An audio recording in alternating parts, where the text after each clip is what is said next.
आज के क्लास में क्या पढ़ेंगे हम लोग कि पिछले क्लास में हमने फाइलम प्रोटोजोआ का क्लासिफिकेशन देखा था। उसमें हमने बात किया था कि हम नेक्स्ट क्लास में कितना पढ़ने वाले हैं, सब फाइलम प्लाज्मोड्रामा का, क्लास फ्लैजिलेटा का, सब क्लास फाइटोमेस्टिजाइना या फाइटोमेस्टिगोफोरा, मतलब इतने के बारे में पढ़ना है आज। ठीक है, चलिए मैं रिपीट कर रहा हूं। फाइलम प्रोटोजोआ का, सब फाइलम प्लाज्मोड्रामा का, क्लास फ्लैजिलेटा या मेस्टिगोफोरा। देख लो, सब फाइलम प्लाज्मोड्रामा। प्लाज्मोड्रामा किसे कहते हैं? प्लाज्मोड्रामा उस प्रोटोजोआ को कहते हैं जिनमें लोकोमोटरी ऑर्गन, प्रचलन अंग या तो फ्लैजिला होता है या तो सीडोपोडिया होता है। और फ्लैजिला या सीडोपोडिया क्या होता है मैं पिछले क्लास में बता चुका हूं, आप वीडियो देखिएगा। ठीक है, तो लोकोमोटरी ऑर्गन क्या है? या तो सीडोपोडिया या फिर फ्लैजिला। सीडोपोडिया मतलब फाल्स प्रकार के फूट, पैर, अमीबा वगैरह बनते हैं ना, उसमें पैर बनता है, विलुप्त हो जाता है वही पैर। और फ्लैजिला क्या है बोलने पर?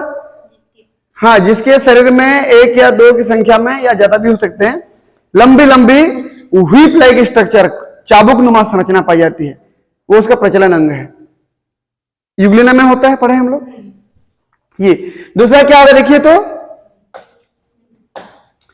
भाई, प्लाज्मोड्रामा में पहला क्या हो सकता है बोला हूं मैं, या तो ये सीडोपोडिया दिख रहा है ना, ये सीडोपोडिया है, या क्या हो सकता है? फ्लैजिला हो सकता है। अगला है न्यूक्लियस सिंगल या मैनी, या तो न्यूक्लियस एक हो सकता है या एक से ज्यादा भी न्यूक्लियस हो सकते हैं।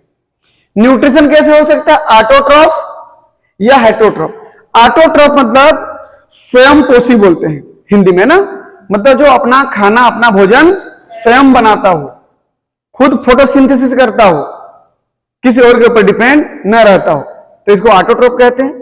और हेटरोट्रॉफ मतलब खुद का भोजन खुद नहीं बना पाता, किसी और पे डिपेंड होता है, जैसे एनिमल अपना भोजन नहीं बना पाता।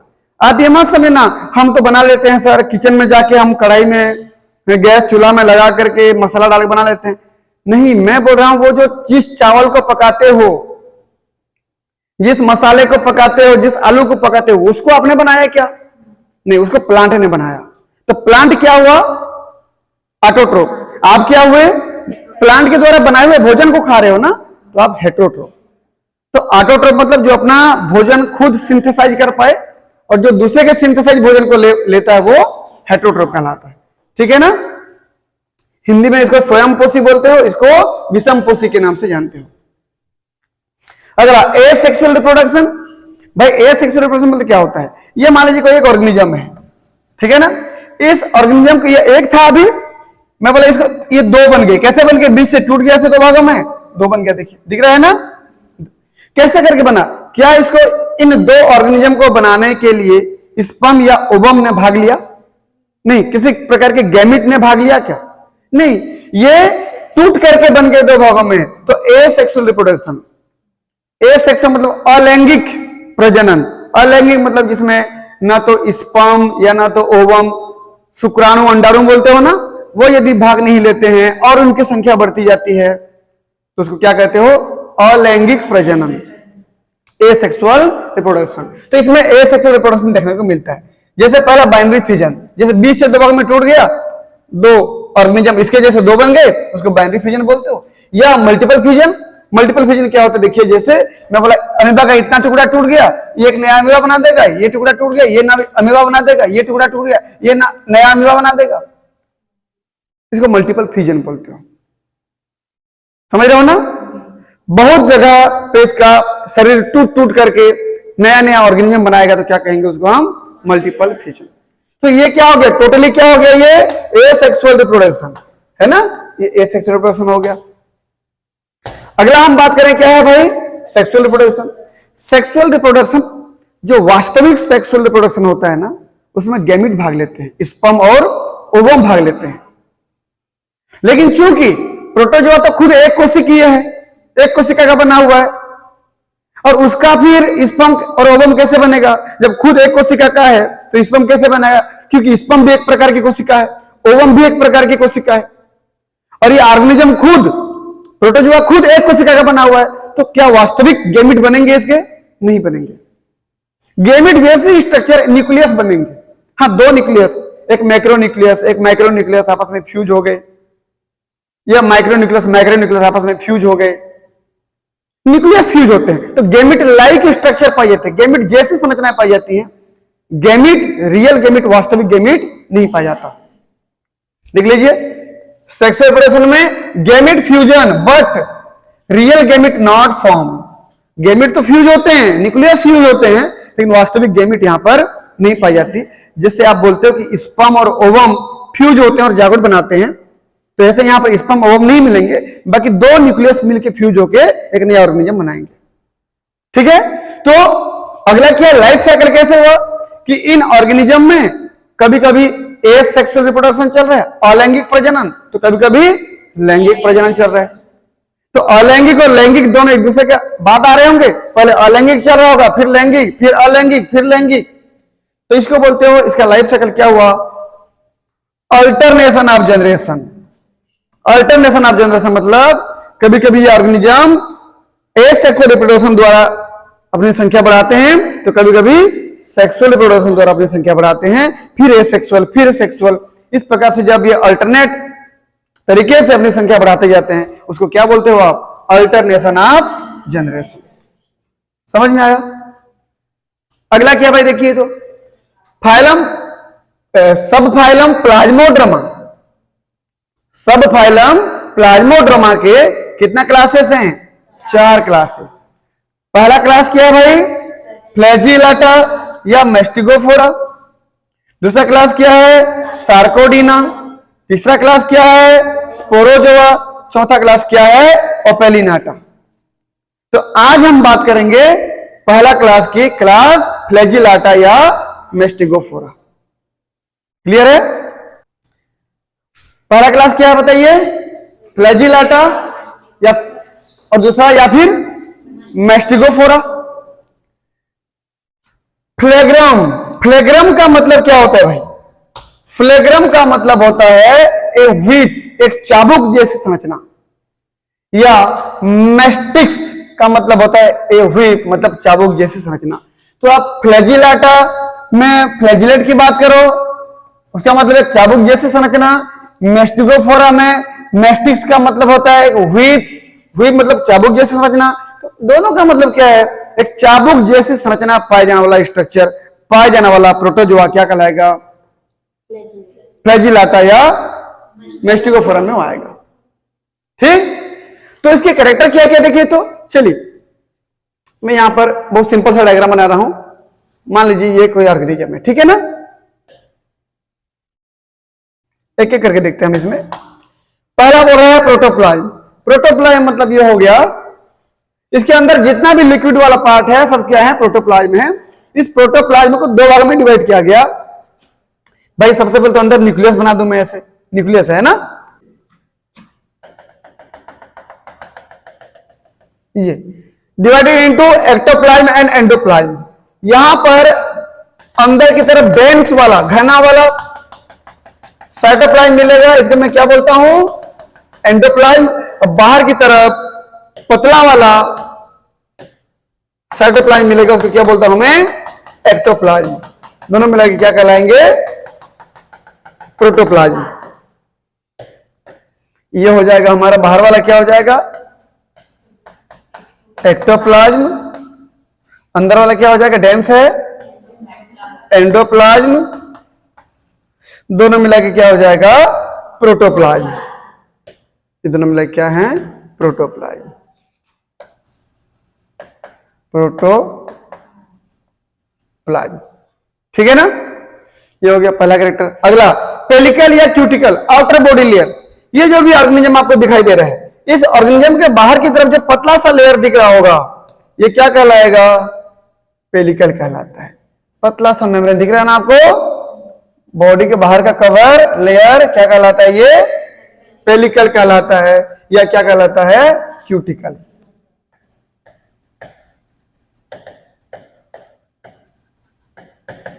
पेलिकल या क्यूटिकल।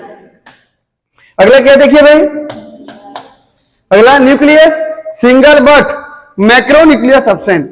सिंगल तो मतलब न्यूक्लियस तो एक ही है अंदर में, न्यूक्लियस तो एक ही है, लेकिन मैक्रो न्यूक्लियस बड़ा वाला न्यूक्लियस इसमें एब्सेंट है, छोटा वाला न्यूक्लियस प्रेजेंट है।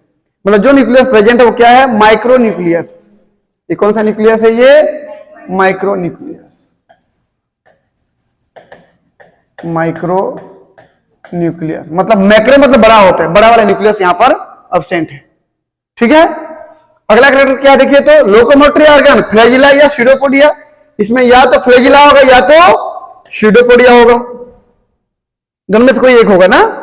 मान लीजिए इसमें अभी मान के चलते हैं फ्लैजिला है, दिख रहा है ना, ये फ्लैजिला है। न्यूट्रिशन कैसे होगा, फोटोसिंथेसिस मतलब ऑटोट्रॉफ अपना भोजन स्वयं बनाएंगे, स्वयं भोजन बनाने के लिए इनके पास फोटोसिंथेटिक पिगमेंट पाए जाएंगे, क्लोरोफिल पाए जाएंगे। क्लोरोफिल होगा तो फोटोसिंथेसिस करेगा, समझ रहे हो ना, ये हो गया। और दूसरा क्या हो गया, ऑस्मोसिस यानी कि हेटेरोट्रॉफी। किसी के बने बनाए भोजन को भी ऑस्मोसिस के प्रोसेस के द्वारा ये लेते हैं तो हेटेरोट्रॉफिक भी होते हैं। खुद का भोजन स्वयं भी बना सकते हैं और दूसरे से भी ले सकते हैं, तो ऑटोट्रॉफ भी हुए और हेटेरोट्रॉफ भी। समझ में आया, चलिए आगे बढ़ता हूं। देखिए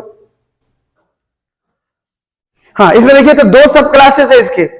पहला सब क्लास क्या है, फाइटोमेस्टिजाइना या फाइटोमेस्टिगोफोरा पहला, दूसरा जूमेस्टिजाइना या जूमेस्टिगोफोरा। तो आज हम बात करेंगे किसकी, सबसे पहले फाइटोमेस्टिजाइना या फाइटोमेस्टिगोफोरा की। आगे बढ़ो, हमारे पास सब क्लास क्या है, फाइटोमेस्टिजाइना या फाइटोमेस्टिगोफोरा।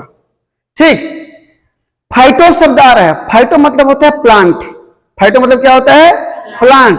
तो प्लांट की जैसी कुछ स्ट्रक्चर मिलेंगी, प्लांट में क्लोरोफिल पाई जाती है कि नहीं, फोटोसिंथेसिस कर पाता है कि नहीं, बस इसमें भी फोटोसिंथेसिस करने की क्षमता होती है, इसलिए उसको क्या बोला गया, फाइटोमेस्टिजाइना या फाइटोमेस्टिगोफोरा। ठीक है ना, फाइटोमेस्टिजाइना या मेस्टिगोफोरा। फाइटो मतलब प्लांट, यहां शब्दों को यदि मैं तोड़ने का प्रयास करूं दो तीन भागों में,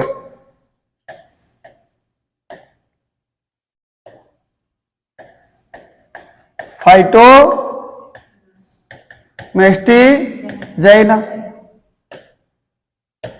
में देख लीजिए, फाइटो मतलब क्या हो गया, प्लांट, प्लांट मतलब फोटोसिंथेसिस करेगा ना, ये कैरेक्टर होगा फोटोसिंथेसिस। और मेस्टिजाइना मतलब मेस्टिस्क मतलब फ्लैजिला, लॉन्ग व्हीप जैसा, चाबुक जैसा ये। तो ऐसा प्रोटोजोआ जिसमें फ्लैजिला भी है और फोटोसिंथेसिस करने की क्षमता भी है, वो प्रोटोजोआ क्या कहलाएगा, फाइटोमेस्टिजाइना या फाइटोमेस्टिगोफोरा। भाई फाइटोमेस्टिगोफोरा, फाइटो मतलब प्लांट, मेस्टिगो मतलब मेस्टिस मतलब फ्लैजिला, फोरा मतलब पाया जाना। ठीक है ना, मतलब इन दोनों का मतलब ही वही है। क्या क्या बताएं, ये फाइटोमेस्टिजाइना या फाइटोमेस्टिगोफोरा एक ही है। हैबिटेट क्या देखिए तो फ्री लिविंग, फ्रेश वाटर या सी वाटर, स्वतंत्र रूप से तैरते हैं। क्यों स्वतंत्र रूप से तैरते हैं, क्योंकि इसमें या तो फ्लैजिला है, तो फ्लैजिला नहीं है तो सीडोपोडिया होगा। स्वतंत्र रूप से तैरेंगे, कहां तैरेंगे ये, या तो समुद्र के पानी में या तो फ्रेश वाटर, नदियों में, झीलों में, तालाबों में। समझ रहे हो ना, तो ये पहला कैरेक्टर हो गया। अगला क्या देखिए भाई, अगला क्या है, shape, fixed with chromatophore containing chlorophyll. इनका बॉडी का जो आकृति होता है ना, बदलता नहीं है। जैसे अमीबा का बॉडी का आकृति बदल जाता है, ऐसे इसके बॉडी का आकृति बदलता नहीं है, ये बॉडी इनका फिक्स रहता है।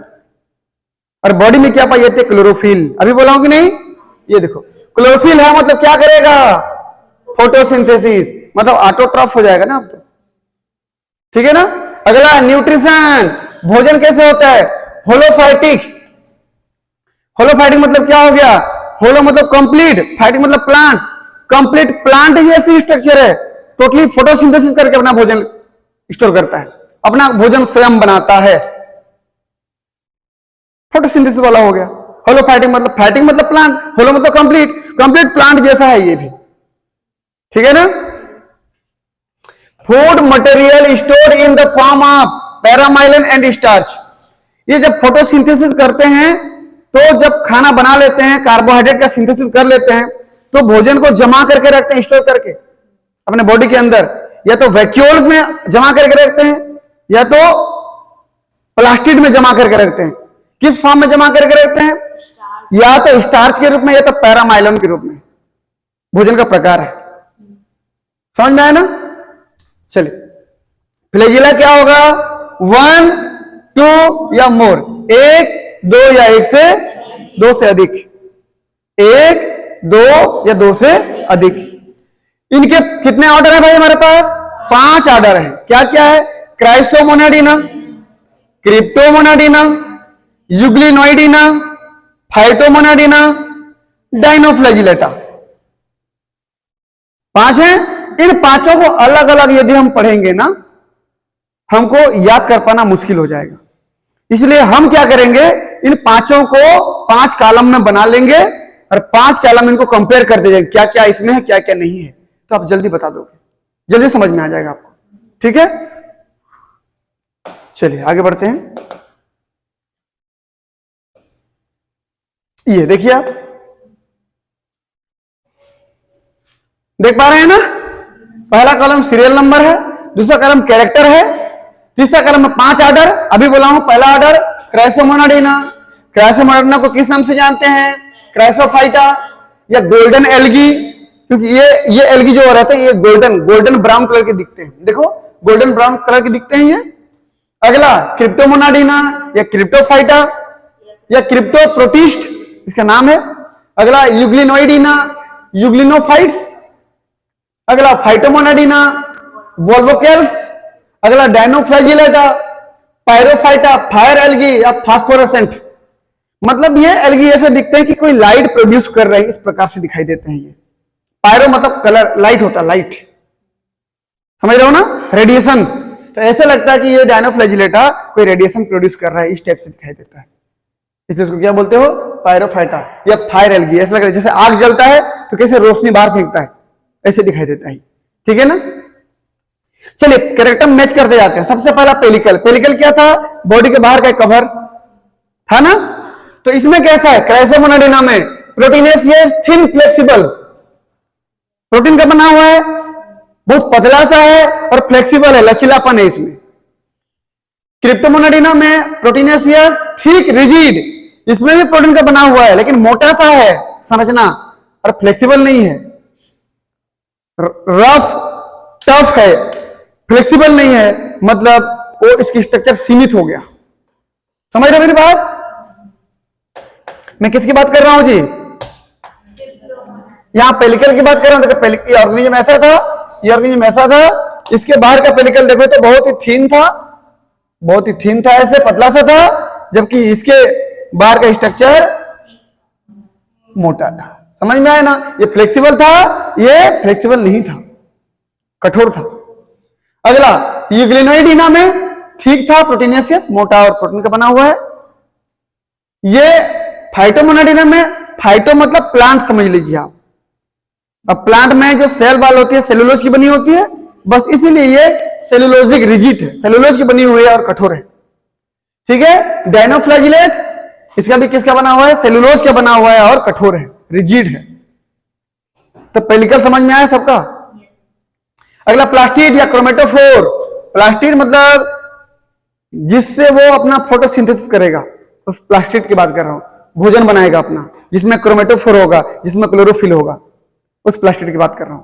देखिए क्या होगा, 1 या 2 इन नंबर, गोल्डन ब्राउन या फिर कलरलेस या कलरलेस। मतलब क्राइसोमोनाडिना में जो प्लास्टिड होते हैं 1 या 2 की संख्या में होते हैं और कलर इनका गोल्डन ब्राउन जैसे दिखता है, मतलब थोड़ा सुनहरे भूरे रंग का दिखाई देता है। और या तो फिर कलरलेस वाले होते हैं, 2 प्रकार के होते हैं। क्रिप्टोमोनाडिना में 1 या 2 की संख्या में होंगे, लेकिन कलर कैसे दिखाई देंगे? ग्रीन, ब्राउन या फिर येलो कलर के होंगे प्लास्टिड, ठीक है ना। यूग्लिनोइडिना में यूग्लिनोफाइट्स, मैनी ग्रीन्स, बहुत सारे मैक्सिमम ग्रीन कलर के होते हैं। इनका जो प्लास्टिड होता है, यूग्लिना का कभी पढ़े हो कि नहीं पढ़े हो, उसके अंदर जो प्लास्टिड होता है ना ग्रीन कलर दिखता है। अगला फाइटोमोनाडिना वल्बोकेल, सिंगल होता है, cup shaped, chloroplast, green colour. Phyto मतलब प्लांट होता है ना जी, तो प्लांट के जैसे कैसे होगा, ये ग्रीन होगा। इसका क्लोरोप्लास्ट सिंगल कप शेप्ड, एक ही होता है और ऐसे कप जैसे दिखाई देता है, ऐसे सिंगल कप शेप्ड क्लोरोप्लास्ट दिखने में ग्रीन कलर का होता है। डायनोफ्लैजिलेट में एक या दो की संख्या में होंगे, ग्रीन, ब्राउन या येलो कलर के दिखाई देंगे। ये आपको याद रखना है, ठीक है ना। ये देखिए ब्राउन मतलब ये हो गया, ठीक है ना। ये गोल्डन मतलब लगभग ये कलर हो गया, समझ लीजिए। ये दिख रहे हैं ना, ऐसे कलर देख लीजिए। और कहीं गोल्डन है नहीं है, चलो यहां पर करते हैं। ये ब्राउन, यहां भी ब्राउन है ना। और चलिए वही बताइए, ग्रीन कलर है, बहुत बढ़िया ग्रीन कलर। यहाँ पे ग्रीन कलर है, यहाँ ग्रीन कलर है, यहाँ ग्रीन कलर है ना। और कहां पे देखिए तो येलो कलर, देखिए येलो कलर ये है भाई हमारा, ये येलो कलर है। दोनों में अंतर है ना, ये गोल्डन और ये येलो, ये येलो। समझ में आया। इस प्रकार के प्लास्टिक इसके अंदर पाए जाते हैं ना, इसके अंदर ऐसे ऐसे प्लास्टिक है, ठीक है। अगला फ्लैजिला की बात करूं तो किसमें, क्राइसोमोनाडिना में एक या दो की संख्या में क्या पाए जाएंगे, फ्लैजिला ऐसे होंगे, एक या दो हो सकता है। इसमें भी एक या दो हो सकते हैं। इसमें कितना होंगे, दो होंगे, फिक्स है ये। तो इन दोनों में एक या दो हो सकते हैं, क्राइसोमोनाडिना और क्रिप्टोमोनाडिना में। जबकि यूग्लिनोइडिया में दो, एक छोटा एक बड़ा होता है ना। और फाइटोमोनाडिना में एक से लेकर के 8 या उससे भी ज्यादा हो सकते हैं, मैनी की संख्या में पाए जाते हैं। और डायनोफ्लैजिलस में डाई मतलब दो होता है, याद रखना, तो दो समझ लेना ऐसे, ठीक है। अगला क्या है, न्यूट्रिशन। न्यूट्रिशन कैसा होगा भाई, होलोफाइटिक।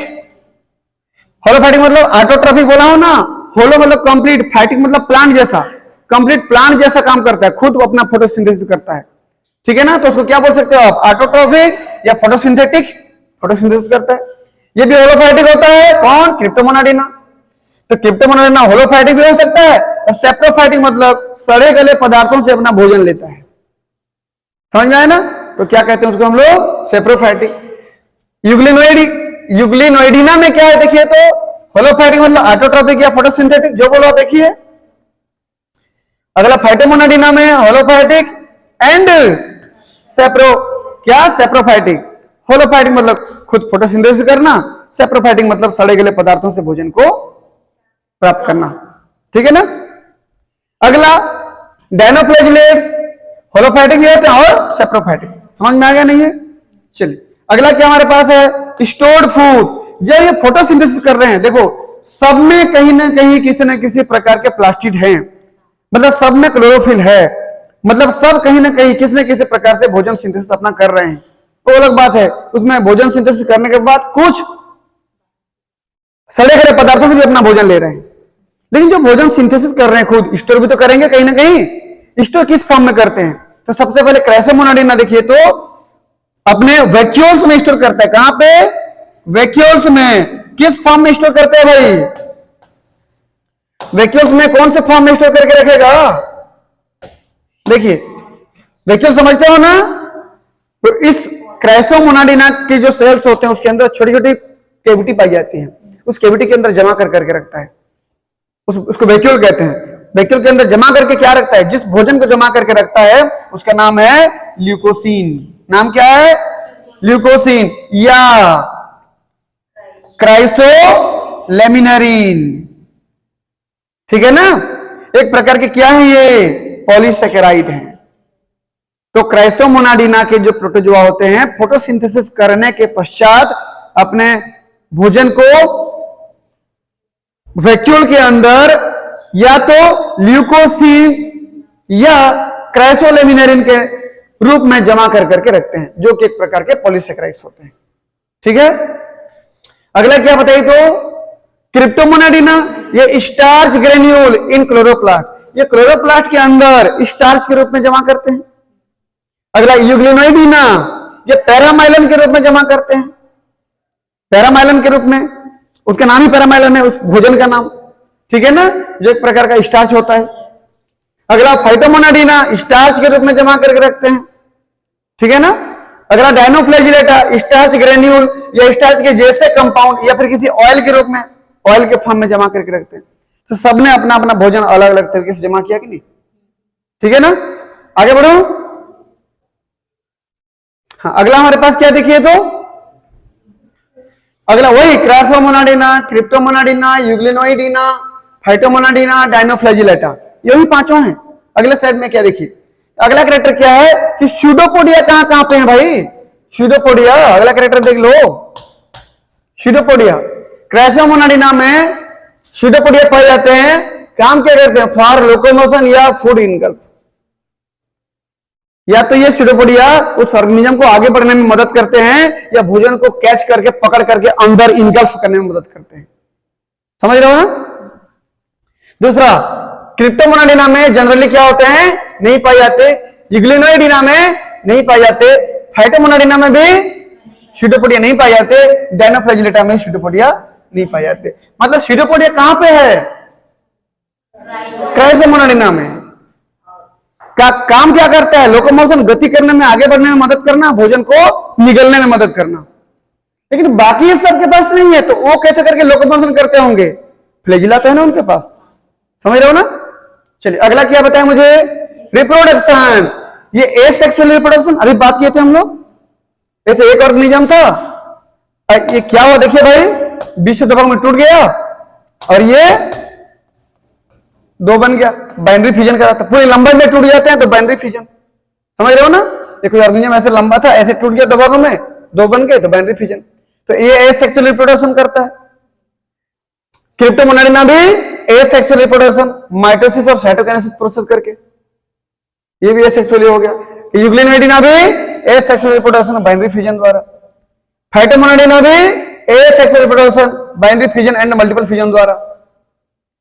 मल्टीपल फ्यूजन को स्पोरुलेशन भी कहते हैं। मल्टीपल फ्यूजन में तो जानते हो ना कि एक ऑर्गेनिज्म था, इसका इतना टुकड़ा टूट के नया ऑर्गेनिज्म बना दिया, इतना टूट के नया बना दिया, इतना टूट के, समझ रहे हो ना, अलग अलग टुकड़े टूट टूट के नया नया नया नया बनाना, ये क्या कहलाएगा, स्पोरुलेशन। अगला प्राइमरली एसेक्सुअली बाइनरी फ्यूजन। मतलब कुल मिलाकर कहूं कि इन सब में एक प्रकार का कौन सा डिवीजन हो रहा है, एसेक्सुअली रिप्रोडक्शन हो रहा है। गैमेट की जरूरत नहीं पड़ रही है, बिना गैमेट का एसेक्सुअल रिप्रोडक्शन होके अपनी संख्या को बढ़ा रहे हैं, ठीक है ना। अगला क्या है, कॉन्ट्रैक्टाइल वैक्यूल्स। भाई ऑर्गेनिज्म में कुछ उसके अंदर वैक्यूल्स, कुछ स्ट्रक्चर पाए जाते हैं। आप ये समझ लीजिए, एक ऑर्गेनिज्म था, इस ऑर्गेनिज्म के अंदर ये वैक्यूल्स है, ये वैक्यूल दिख रहे हैं ना, ये वैक्यूल्स ऐसे ऐसे होते रहते हैं। ऐसे ऐसे करने पर होता क्या क्या काम करता है बोलने पर, ऑस्मो रेगुलेशन करता है। ऑस्मो रेगुलेशन मतलब पानी की मात्रा को मेंटेन करना, बैलेंस करना। ये सभी के सभी ऑर्गेनिज्म पानी में है, उनके शरीर में कितना पानी रहना चाहिए, कितना पानी को निकलना चाहिए बाहर, उस काम को रेगुलेट करते हैं, पानी की मात्रा को मेंटेन करते हैं। कैसे करके, कॉन्ट्रैक्ट होके रिलैक्स होके, कॉन्ट्रैक्ट होके रिलैक्स होके, ऐसे ऐसे करते हैं। तो जब कॉन्ट्रैक्ट होते हैं तो ये यहाँ का पानी बाहर फेंका जाता है, जब ऐसे हो जाता है तो पानी खींचा जाता है, समझ रहे हो ना। इस प्रकार से वाटर का रेगुलेशन करना क्या कहलाता है, ऑस्मो रेगुलेशन। वाटर के साथ साथ मिनरल और आयन को भी रेगुलेट करेंगे, रेस्पिरेशन में भी मदद करेंगे, ठीक है ना। चलिए भाई, तो क्रासोमोनाडिना में एक या दो contractile vacuole for osmo regulation, ठीक है ना। क्रिप्टोमोनाडिना में एक contractile vacuole at the anterior side for, ये ऑर्गेनिज्म के आगे की तरफ पाया जाएगा कॉन्ट्रैक्टाइल वैक्यूल, एक होगा संख्या में। इसमें एक या दो हो सकते हैं, इसमें एक होगा, क्या काम करेगा, ऑस्मो रेगुलेशन। यूग्लिनोइडिना में कितना, एक कॉन्ट्रैक्टाइल वैक्यूल होगा, क्या काम करेगा, कौन सा साइड पे होगा, एंटीरियर साइड पे, आगे की तरफ, ऐसे आगे की तरफ, समझ रहे हो ना। अगला two contractile vacuoles, two contractile vacuole, एक आगे होता है एक पीछे होता है, क्या काम करते हैं, ऑस्मो रेगुलेशन। यहां पर कॉन्ट्रैक्टाइल वैक्यूल एब्सेंट होते, नहीं पाए जाते, ठीक। एग्जांपल की अगर बात करें हम, क्रासोमोनाडिना में या क्राइसोमीबा, या अगला ओक्रोमोनास अगला साइन्यूरा, अगला डायनोब्रायन, ठीक है ना। अगर हम इसका डायग्राम देखें, ये क्रासोमीबा, ओक्रोमोनास, साइन्यूरा, डायनोब्रायन, दिख रहे हैं डायग्राम आपको। ये चलिए अगला देख लें, क्रिप्टोमोनास, कैलोमोनास, क्रिप्टोमोनास, कैलोमोनास, दिख रहे हैं ना। ये किसका था? क्रिप्टोमोनाडिना का था। पहला वाला क्रासोमोनाडिना, दूसरा वाला क्रिप्टोमोनाडिना, तीसरा यूग्लिनोइडिना में यूग्लिना, फेकस, पेरानिमा, यूग्लिना, फेकस, पेरानिमा, ठीक है ना। अगला क्या देखिए तो फाइटोमोनाडिना में क्लेमाइडोमोनास, वॉल्वॉक्स, पेंडोरिना, क्लेमाइडोमोनास, वॉल्वॉक्स, पेंडोरिना, ठीक है ना। अगला क्या देखिए तो डायनोफ्लैजिलेट में सेरेटियम, नॉक्टिलुका, गोनियोलेक्स, सेरेटियम, नॉक्टिलुका, गोनियोलेक्स, समझ आया। तो ये था पूरा किसका कहानी था भाई, बताएं मुझे। हमने क्या पढ़ लिया अभी हमने फाइलम प्रोटोजोआ के, सब फाइलम प्लाज्मोड्रामा के, क्लास फ्लैजिलेटा के, सब क्लास फाइटोमेस्टिजाना या फाइटोमेस्टिकोफोरा के, इन 5 आर्डर के बारे में हमने पढ़ा। इतना पढ़ा हमने।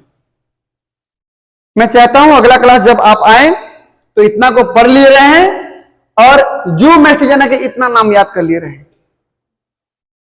तो हमारी अगली मुलाकात होगी ज़ूमेस्टिजाना या ज़ूमेस्टिकोफोरा में। किसी को कुछ पूछना है? ठीक है।